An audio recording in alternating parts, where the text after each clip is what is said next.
இன்று பிப்ரவரி 23ஆம் தேதி வெள்ளிக்கிழமை இந்து தமிழ் நாளிதழோட எக்ஸாம் பாயிண்ட் ஆஃப் வியூவில் பார்க்க போகிறோம்.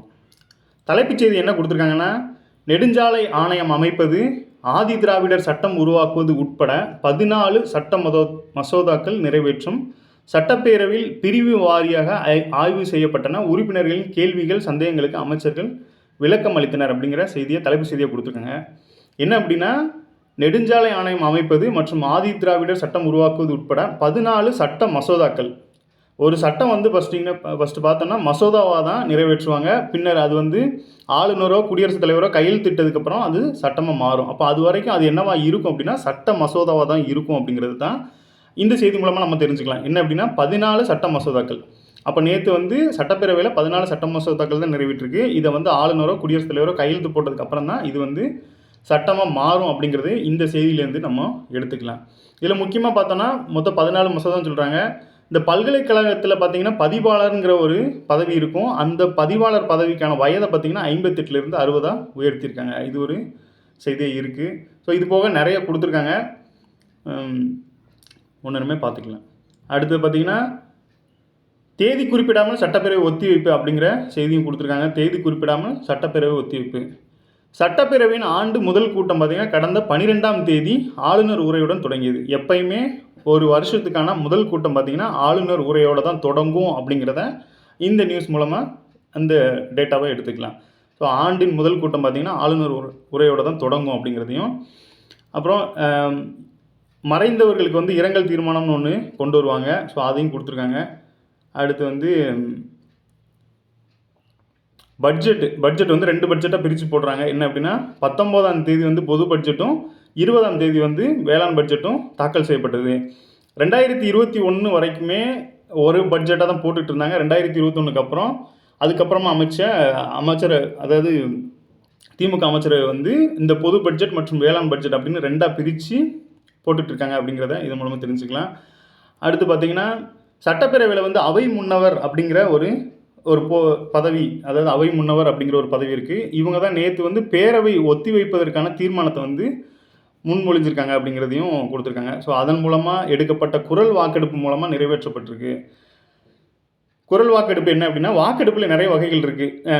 வாக்குச்சீட்டு மூலம் வாக்கு செலுத்துதல், அப்புறம் குரல் வாக்கெடுப்பு, அப்புறம் கையை உயர்த்துவதன் மூலம், அப்புறம் இந்த பட்டனை ப்ரெஷ் பண்ணுறது மூலமாக வாக்கு செலுத்தலாம் அப்படிங்கிறது. இது மாதிரி சட்டப்பேரவையிலும் சரி நாடாளுமன்றத்திலும் சரி நிறைய மாதிரி டைப் இருக்கும். இதில் இந்த பேரவை ஒத்திவைப்பதற்கான தீர்மானத்துக்கு பார்த்திங்கன்னா குரல் வாக்கெடுப்பு மூலமாக இந்த தீர்மானம் நிறைவேறியிருக்கு அப்படிங்கிற செய்தியும் கொடுத்துருக்காங்க.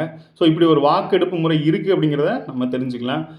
அப்புறம் பார்த்திங்கன்னா தற்போதைய பேரவைத் தலைவர் யார் அப்படின்னு பார்த்தோன்னா, அப்போ அவர்கள் தான் தேதி குறிப்பிடாமல் சட்டப்பேரவை ஒத்தி வச்சுருக்காங்க. அப்போ பேரவையை ஒத்தி வைக்கிறது யாருன்னு பார்த்தோன்னா பேரவைத் தலைவர் அப்படிங்கிறதையும் இது மூலமாக தெரிஞ்சுக்கலாம்.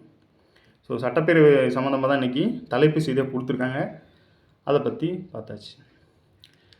சென்னையில் இன்றும் நாளையும் தலைமை தேர்தல் ஆணையர் ஆலோசனை அப்படிங்கிற செய்தி. என்ன அப்படின்னா, மக்களவைத் தேர்தலுக்கான முன்னேற்பாடுகள் குறித்து அரசியல் கட்சிகள், மாவட்ட ஆட்சியர்கள், காவல்துறை அதிகாரிகள் உள்ளிட்டோருக்கு தலைமை தேர்தல் ஆணையர், தற்போதைய தலைமை தேர்தல் ஆணையர் யார் அப்படின்னு பார்த்தீங்கன்னா ராஜீவ்குமார், அவர் தலைமையிலான குழுவினர் இன்றும் நாளையும் ஆலோசனை நடத்துகிறார் அப்படிங்கிற செய்தி.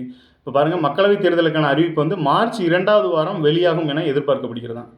மக்களவைத் தேர்தலுக்கான அறிவிப்பு அந்த தேர்தலோட டேட்டு மார்ச் 2வது வாரம் அறிவிப்பாங்க. அப்போ ஏப்ரல் மேலே எலெக்ஷன் இருக்கும் அப்படின்னு சொல்லப்படுது.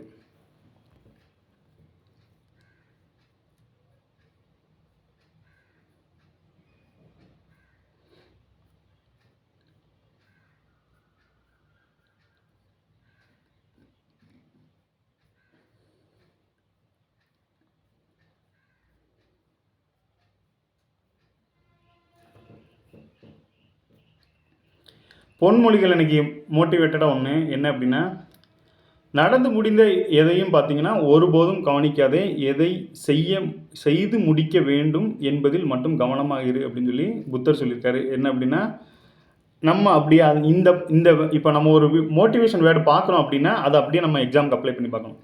நம்ம என்ன பண்ணிகிட்ருப்போம், எனக்கு போன எக்ஸாமில் 1 மார்க்கில் தான் போச்சு, 2 மார்க்கில் தான் போச்சு, இந்த மாதிரியே பழைய பெருமைகளை பேசி நேரத்தை வீணடிச்சிட்ருப்போம். அப்படி இருக்காமல் அடுத்து என்ன பண்ணணும், அந்த போன 1 மார்க்கில் மிஸ் பண்ணதோட பாடத்தை எடுத்து அடுத்த எக்ஸாமில் அதை எப்படி அப்ளை பண்ணலாம், அடுத்த எக்ஸாமை எப்படி கிராக் பண்ணலாம் அப்படிங்கிற மாதிரி சிந்தனையில் இருக்கணும் அப்படிங்கிறது தான் இந்த விஷயம் சொல்ல வருது.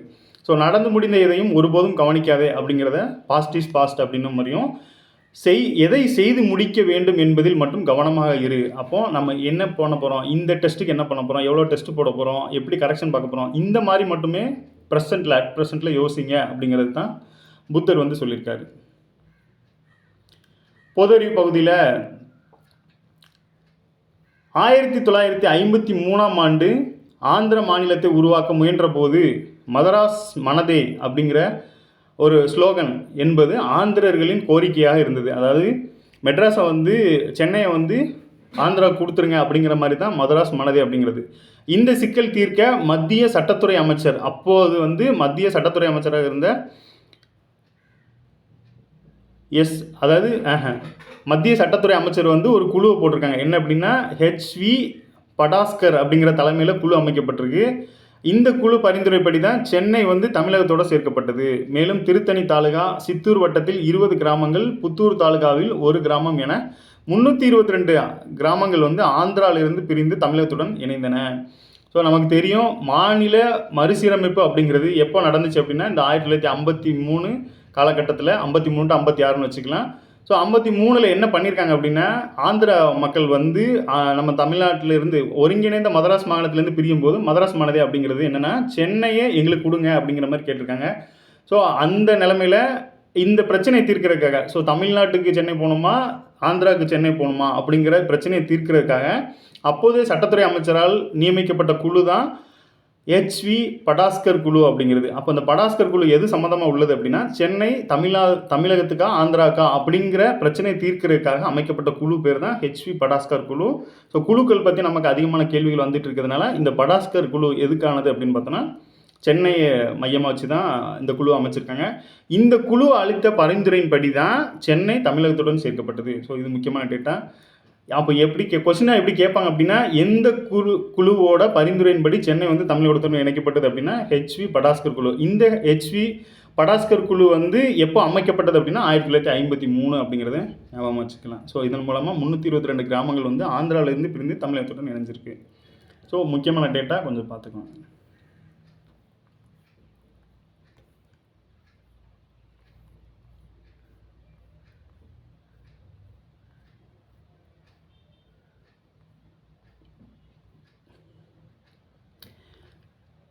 மார்னிங் கன்சல்ட் அப்படிங்கிற ஒரு நிறுவனம் பார்த்திங்கன்னா, உலகளாவிய பிரபல தலைவர்கள் யார் என்ற கருத்து கணிப்பை வந்து நடத்தியிருக்காங்க.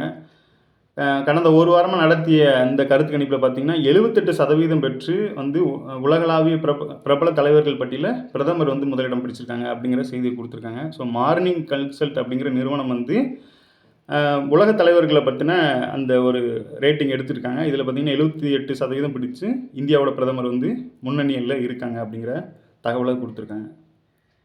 நன்றி. மீண்டும் நாளை சந்திப்போம்.